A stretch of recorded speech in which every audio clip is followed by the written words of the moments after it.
আমি এখানে সংখ্যালঘু ভাই বোনেদের কাছে বলতে চাই, কতদিন বিভাজনের রাজনীতির মধ্যে থাকবেন? কতদিন বিজেপিকে অস্পৃশ্য করে রাখবেন?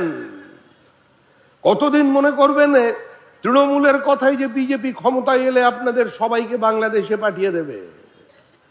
আরে আমরা ভারতীয় মুসলমানদের বিরুদ্ধে নই, যারা এই দেশটাকে নিজের দেশ বলে মনে করে, যারা সাল্লাল্লাহু আলাইহি ওয়াসাল্লামের কথাই মনে করে।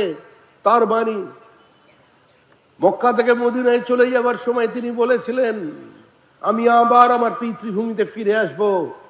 এই মন্ত্রে যারা বিশ্বাস করেন, যারা মনে করেন এই দেশের দুঃখ কষ্টে তারা দুঃখ পান, তাদের সঙ্গে দূর দূর পর্যন্ত বিজেপির কোনো বিরোধ নেই।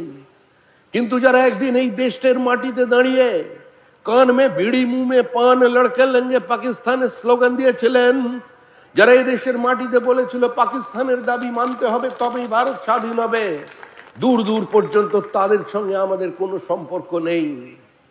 আজকে আমরা তাদের বলতে চাই, আমাদের অবস্থান স্পষ্ট, ডিটেক্ট, ডিলিট এন্ড ডিপোর্ট, চিহ্নিত করতে হবে, নাম বাদ দিতে হবে এবং তারপর তাকে তার জায়গায় ভালো করে আদর করে অনুরাগের ছোঁয়া দিয়ে পৌঁছে দিতে হবে।